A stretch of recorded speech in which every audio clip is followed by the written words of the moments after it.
রাজশাহী বিশ্ববিদ্যালয় ক্যাম্পাসে লাগাতার অস্থিতিশীল করার ঘটনা, সম্প্রতি কোরআন পোড়ানো, সরস্বতী পূজার ব্যানার ছিঁড়ে ফেলা এবং ছাত্রফ্রন্টের স্মৃতি প্রদর্শনী বুথ ভেঙে দেওয়ার প্রতিবাদে সংবাদ সম্মেলন করেছে গণতান্ত্রিক সংগঠন রাবি। মঙ্গলবার সন্ধ্যা ৬টায় বুদ্ধিজীবী চত্বরে এই সংবাদ সম্মেলন অনুষ্ঠিত হয়। সংবাদ সম্মেলনে লিখিত বক্তব্যে বলেন, সম্প্রতি রাজশাহী বিশ্ববিদ্যালয়কে অস্থিতিশীল করে তুলতে যেসব ষড়যন্ত্রমূলক কর্মকাণ্ড ঘটানো হচ্ছে তা নিয়ে আমরা উদ্বিগ্ন।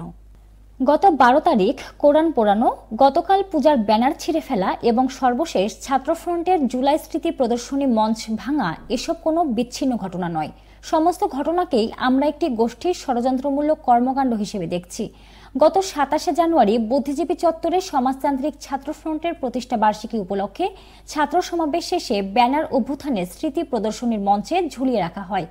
পরবর্তীতে সংগঠকেরা ১ ঘন্টা পরে এসে দেখেন ব্যানার ছিঁড়ে ফেলা হয়েছে এবং আজ ব্যানার সহ সম্পূর্ণ বুথ ভেঙে তছনছ করে ফেলা হয়েছে।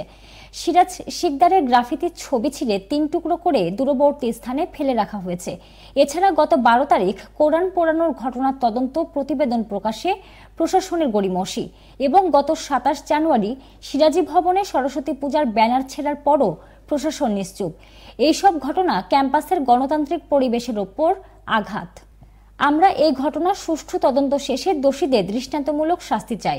দীর্ঘদিন একটি চরম অগণতান্ত্রিক পরিবেশে নিপীড়িত হবার পর ছাত্র জনতার রক্তের বিনিময়ে সবাই একটি আপাত গণতান্ত্রিক ক্যাম্পাস নির্মাণের সুযোগ পেয়েছি।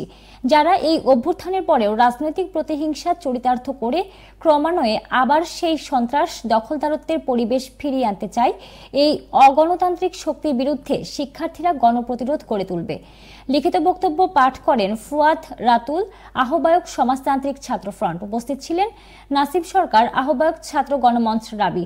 এ সময় সহমত পোষণ করেন সংগঠন বাংলাদেশ ছাত্র ইউনিয়ন রাবি, বাংলাদেশ ছাত্র অধিকার পরিষদ রাবি, বিপ্লবী ছাত্র যুব আন্দোলন রাবি, বৃহত্তর পার্বত্য চট্টগ্রাম পাহাড়ি ছাত্র পরিষদ রাবি, রাষ্ট্রচিন্তা রাবি সহ অনেকেই উপস্থিত ছিলেন।